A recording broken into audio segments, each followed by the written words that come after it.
We're at the crossroads. And no question about that. But it's not the end of the world. If we die together. All right.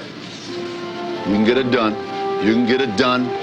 What's more, you gotta get it done. Unfortunately, after 3 straight appearances in the AFL Championship, the Bills hardly ever got it done. They made the postseason only 4 times in the next 21 years. The team's futility did not wear well on a city struggling with its image. I was 16 years old, very young, and I moved to New York. And somebody said to me once, "Where are you from?" And I said, "From Buffalo." And they went... They were mocking the city, which seemed to be a loser town. And this particular loser town had a football team that was losing a lot of games.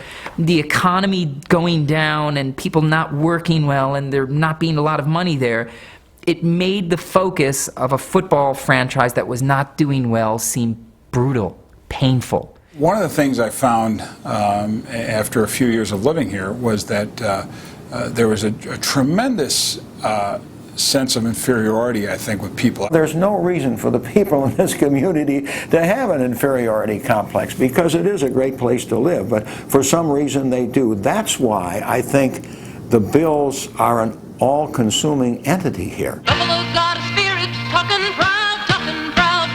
Buffalonians wear their hearts on their sleeves, and that sleeve is on a Bills shirt. Such attachment can be a risky proposition, though, for a town with a fragile psyche. In 1980, fans starved for a winner tore down the goalpost after the season opener. A decade later, another goalpost and a football sailing just wide of it threatened to send the entire region into depression. Scott Norwood, he can fire the shot heard round the world now.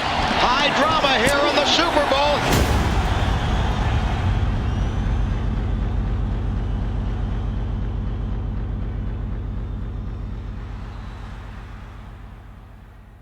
I think one of the most remarkable things I've ever witnessed was after that Super Bowl loss to the Giants, Super Bowl 25, this crowd jams Niagara Square for basically what was a loser's rally, but the feeling of winning and the spirit of support was overwhelming.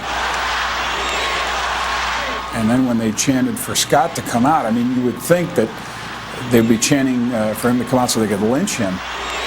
But 25 years after the Booth Lustig incident, Buffalonians had an altogether different reaction to Scott Norwood's misfortune. You know, we're struggling with this right now, and you know who I am, but I know I've never felt more love than right now. And so began one of the most bittersweet chapters in football history. In one 4-year span, the Bills soared to unprecedented heights and sunk to intolerable depths. The Bills have written history. This has just been a horrible and horrendous nightmare for the Bills. And they are going back to the Super Bowl. What a way to end a tremendous season. But always, the Bills' worst failures reveal their greatest strength. Resilience. We had a resilience for the game, a love for the game, a belief in one another. We could count on one another to go back year after year after year, prepare, do whatever it took to get back to the big dance. Fellas, listen up. All you ever asked for is an opportunity. You got it today. Where else would you rather be than right here, right now? Marv Levy loves history, loves Winston Churchill. I sent him a picture one time of Mr. Churchill giving the victory sign during World War II, and he had that famous saying, never give in, never, never, never, never, never yield to the apparently overwhelming might of your enemy. And I signed it, dear coach, he was talking about you. Let's go, guys. We're going to knock their ass off. Like Winston Churchill, head coach Marv Levy used words to inspire his troops. Fight on, my men, Sir Andrews said. A little I'm hurt, but not yet slain.